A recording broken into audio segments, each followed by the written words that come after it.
Existe una pequeña glándula cuya actividad está bajo la influencia de los periodos de oscuridad diurna y luz diurna, y que también puede influir en nuestro estado de ánimo. Estoy hablando de la glándula pineal, cuyo producto es la melatonina. Es algo de lo que vamos a revisar en esta clase de sistema endocrino.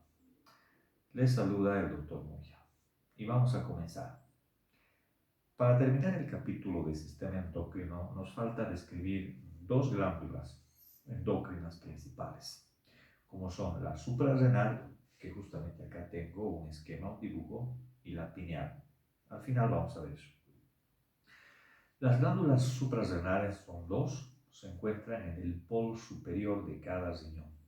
La forma es diferente. La glándula suprarrenal derecha tiene un formato más piramidal y la izquierda tiene una forma en media luna, en semiluna. Ambas glándulas tienen su cápsula de tejido conectivo. Ambas glándulas tienen un parénquima que está dividido en dos regiones. La corteza, que está en la parte periférica, que sería todo esto, y la médula en el centro.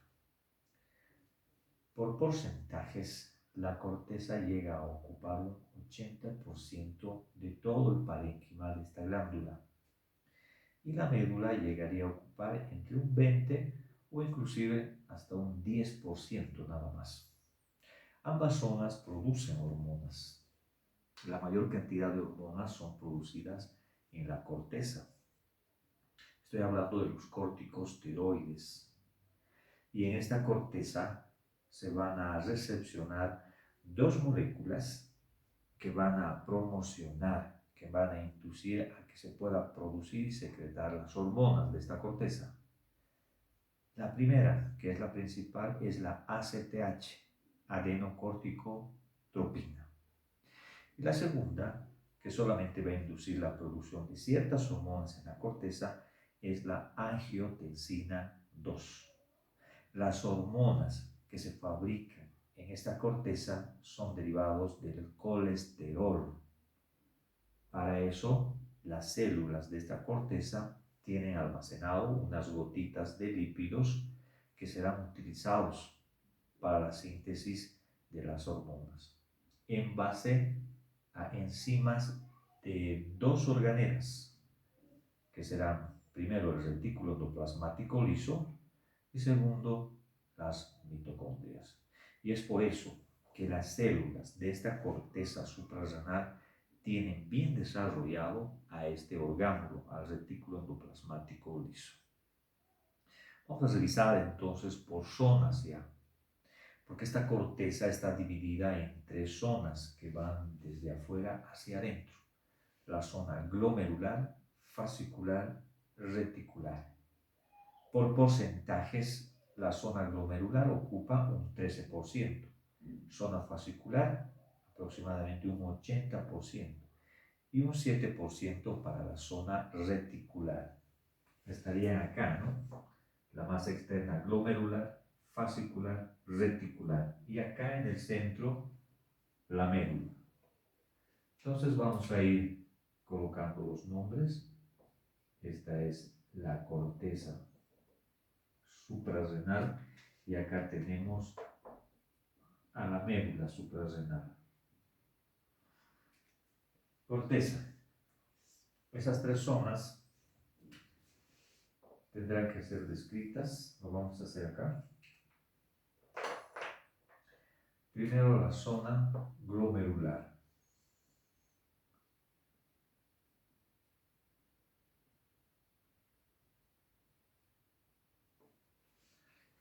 Esta zona glomerular produce un tipo de corticosteroide, una familia de corticosteroides. Los mineralocorticoides tienen ese nombre.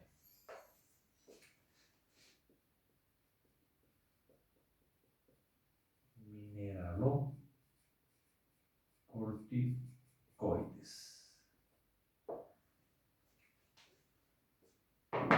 Vamos a hacer algunos ejemplos. Ejemplos de mineralocorticoides. La aldosterona,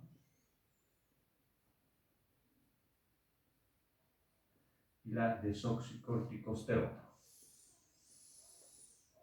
desoxicorticosterona.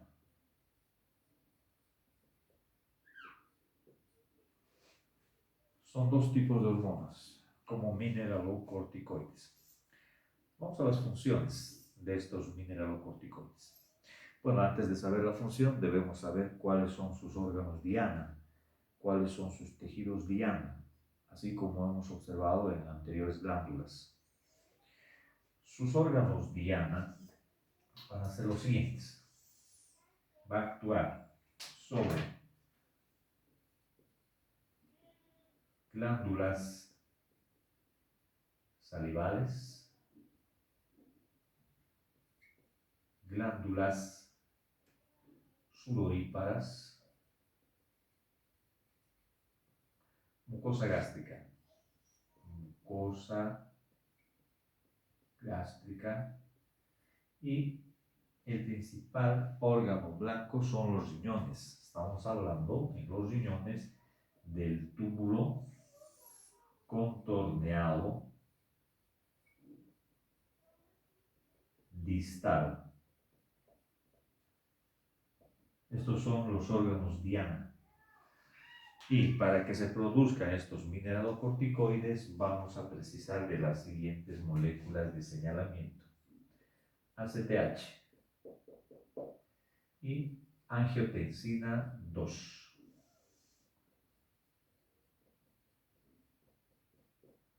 Esas son las dos moléculas de señalamiento que van a encontrar receptores en las células de esta zona glomerular, y estas células producirán ante este estímulo sus hormonas.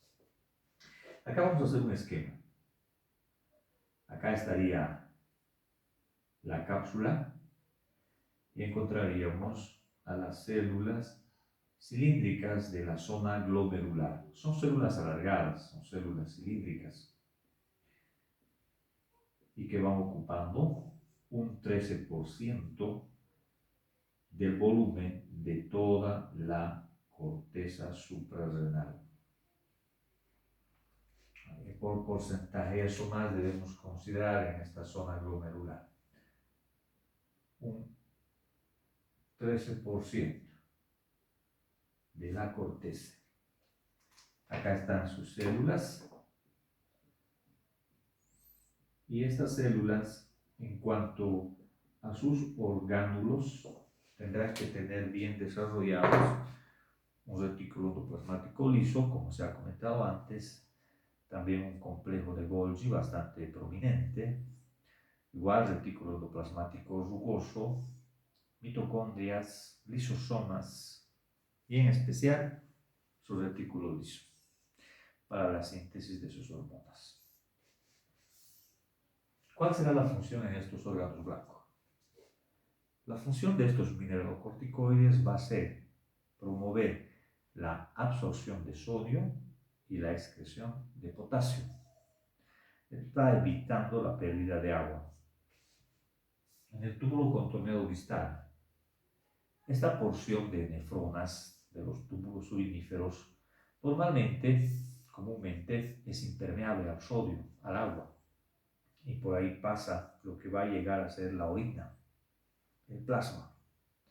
Y el efecto de esta aldosterona va a ser permeabilizar la pared de este túbulo distal. De lo que era impermeable, ahora se volverá permeable. Se va a poder absorber sodio del contenido de adentro, sodio, agua, y se podrá excretar potasio. De esa manera no vamos a perder volúmenes considerables de agua por medio de la micción. Ese es el efecto que tienen los mineralocorticoides. Pasaremos a la siguiente zona, sería la zona fascicular, la más grande.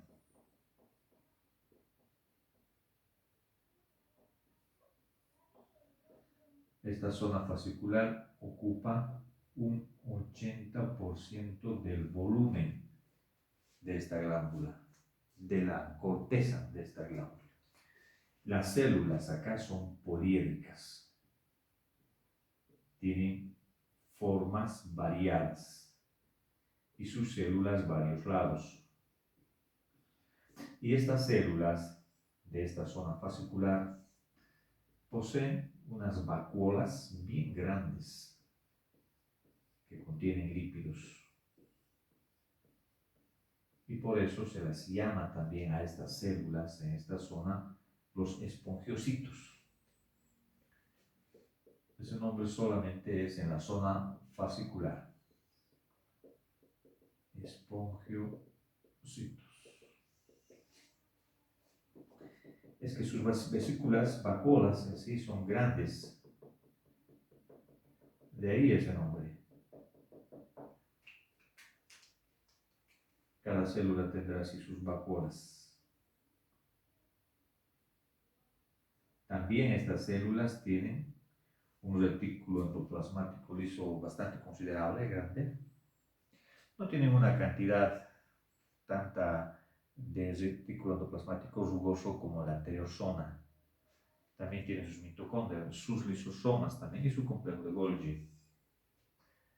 Las hormonas que van a secretar pertenecen a la familia de los glucocorticoides. Zona fascicular. Glucocorticoides. Ejemplos, así como hemos hecho en la anterior zona. Cortisol y la corticosterona. El nombre de gluco ya nos da una idea de la función que tiene.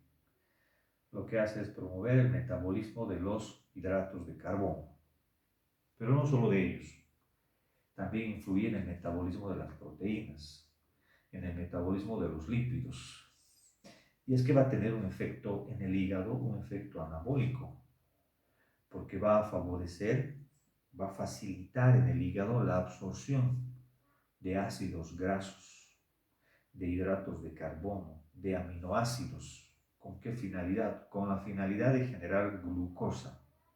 Glucosa a partir, puede ser de glucógeno o a partir de otros componentes que no sean el glucógeno. Cuando se forma la glucosa a partir de fuentes diferentes al glucógeno, el proceso se llama gluconeogénesis. Pero cuando se forma la glucosa a partir del glucógeno, el proceso se llama glucogenólisis. En el hígado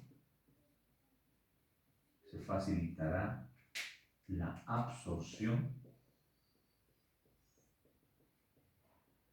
de ácidos grasos, aminoácidos, hidratos de carbono, carbohidratos,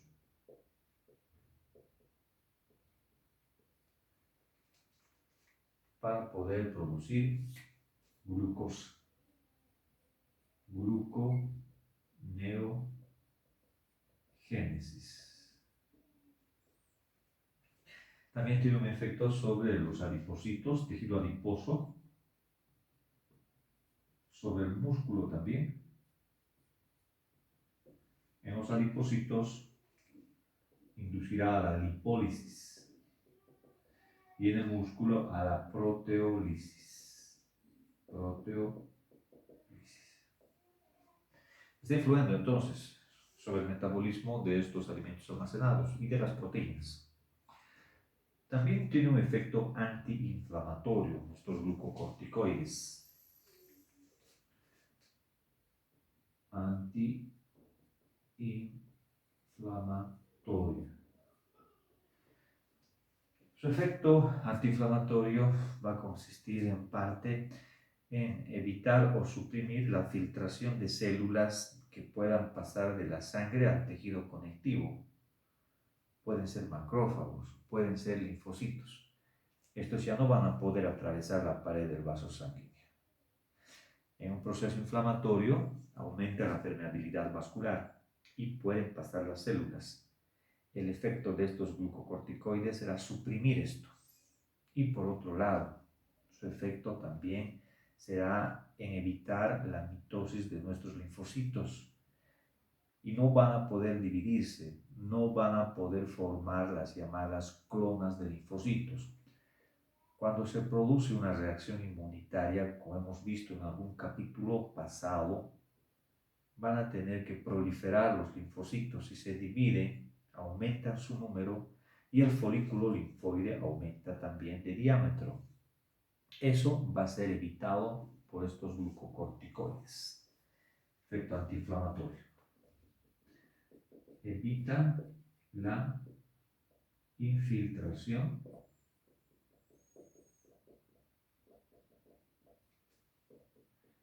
de macrófagos y linfocitos al tejido conectivo. Ese es uno de sus aspectos como antiinflamatorio. Y el otro aspecto es de también suprimir, evitar la formación de clonas de linfocitos. Y así no se van a dividir. El efecto de estos glucocorticoides será inverso al efecto de mediadores inflamatorios, como sería la histamina, por ejemplo. Tiene un efecto inmunodepresor, así como también puede revertir las características o las funciones de mediadores inflamatorios o de una reacción de hipersensibilidad alérgica generalizada. Así como pueden lograr revertir esto, pues también van bajando el sistema inmunitario. Por estos dos puntos, sobre todo el suprimir la formación de linfocitos. Entonces, no se produce la reacción inmunitaria. Inmunodepresores.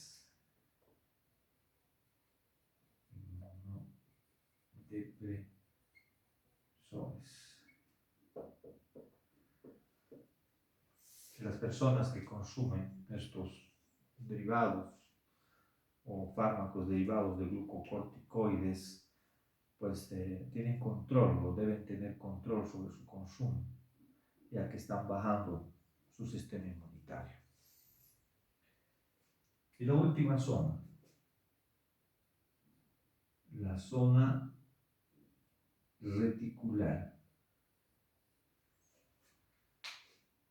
¿Cuáles son las moléculas de señalamiento que inducen la formación y liberación de glucocorticoides? ACTH, adenocorticotropina.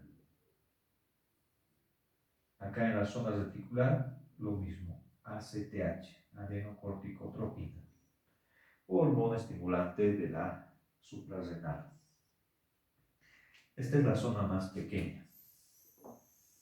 También las células son poliédricas, solo que más pequeñas que en la zona fascicular. También existe un retículo endoplasmático liso destacado en estas células. Acá se van a fabricar los andrógenos débiles, que nos darán las características masculinizantes. Características masculinizantes, pero débiles, ¿no? En el varón, normalmente, el efecto de estos andrógenos débiles prácticamente es insignificante, pero en la mujer sí, podría ser determinante. El efecto como características masculinizantes de estos andrógenos producidos en la corteza suprarrenal es mucho menor del efecto producido por las hormonas que se secretan en los testículos, hormonas masculinas. Hablaremos de la médula. Acá vamos a estudiar a las catecolaminas. Catecolaminas, que son dos, adrenalina y noradrenalina. Primero estudiamos a la adrenalina.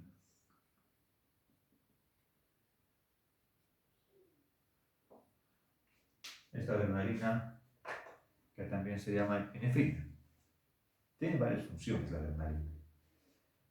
Aumenta el consumo de oxígeno, aumenta la respiración, puede aumentar la frecuencia cardíaca, ritmo cardíaco, influye sobre la contracción de la capa muscular de vasos sanguíneos. De esa manera puede aumentar la presión sanguínea arterial, mejorando el flujo sanguíneo a nuestros diferentes órganos, sobre todo al corazón, al miocardio, para que siga bombeando. También lo que hace es movilizar alimentos almacenados para generar energía, por ejemplo, los lípidos. En sí, los efectos que tiene esta adrenalina nos van a preparar para una situación que puede ser de estrés, una situación de nerviosismos, de ansiedad, o como dice la bibliografía, una situación de escape o huida. Miren, son muchas las funciones. Y un punto importante también es que esta adrenalina puede revertir una reacción de anafilaxia, porque esta adrenalina también lo que hace es dilatar las vías respiratorias, dilata las vías respiratorias. Entonces, las personas que sufren o que pueden sufrir una reacción de hipersensibilidad alérgica, lo que es un shock anafiláctico, pues a estas personas se les administra la adrenalina y esto revierte, porque la reacción anafiláctica puede ocasionar la muerte, ya que se produce un aumento de la secreción de mediadores inflamatorios. Y esto no se produce en cualquier persona, ¿no? Solamente en personas hipersensibles a algún tipo de antígeno, ¿no? Puede ser veneno de insectos, puede ser algún fármaco, medicamento. Se produce un aumento de la vasodilatación, un aumento de la permeabilidad vascular, broncoespasmo, edema, y todo eso tendrá que ser revertido por la adrenalina. Entre sus funciones, entonces, vamos anotando, ¿no? Lo esencial: aumento de la frecuencia cardíaca, aumento de la respiración, aumento del consumo de oxígeno. También lo que hace es movilizar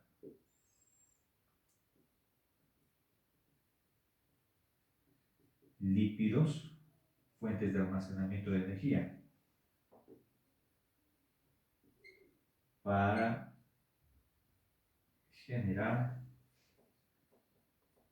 ATP. Controla la contracción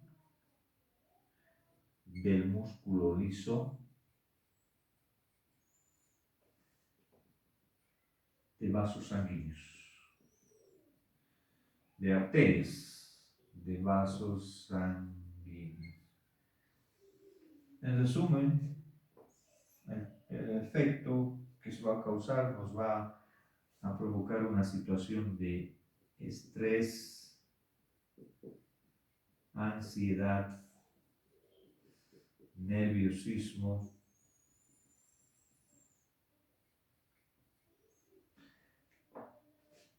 escape o huida. Revierte una reacción anafiláctica. Esas son las funciones de la adrenalina. Y ahora vemos la noradrenalina. la segunda catecolamina, noradrenalina. El efecto de la noradrenalina sobre algunos de estos órganos o tejidos es casi nulo, muy poco. La noradrenalina en sí es un vasoconstrictor que produce la contracción de la capa muscular de las arterias y eleva la presión sanguínea arterial. Vasoconstrictor. Vasoconstrictor. No solamente se va a producir esta noradrenalina acá en la médula suprarrenal, sino también se puede producir, se produce así en el cerebro como neurotransmisor. Todo esto sería glándula suprarrenal. Hemos estudiado corteza, hemos estudiado médula. 13%, 80% y acá nos faltaba el 7% restante. Vamos a ver a la glándula pineal. Es poco sobre esta glándula pineal. Estas producen una hormona que es la melatonina por sus células llamadas los pinealocitos. Producto melatonina. Con lo que hemos iniciado la clase de hoy. Hablamos sobre la melatonina. Primero que esta glándula está bajo el efecto de los periodos de oscuridad diurna. ¿Cómo es esto? En los periodos de oscuridad diurna es donde se genera más cantidad de melatonina. Y si se tuviera que inhibir o disminuir la concentración de producción de melatonina, tendríamos que estar expuestos a una luz diurna o a los rayos ultravioleta, ¿no? Y así se inhibe. Por el contrario, en la oscuridad diurna se va formando más cantidad. ¿Y cuál es el efecto de esta melatonina? Induce al sueño, somnolencia. Estos ya son los efectos de la melatonina. Somnolencia. Induce al sueño. Personas que tienen trastornos para conciliar el sueño consumen fármacos derivados de esta melatonina. Pero también puede influir en nuestro estado de ánimo, puede provocar periodos de depresión.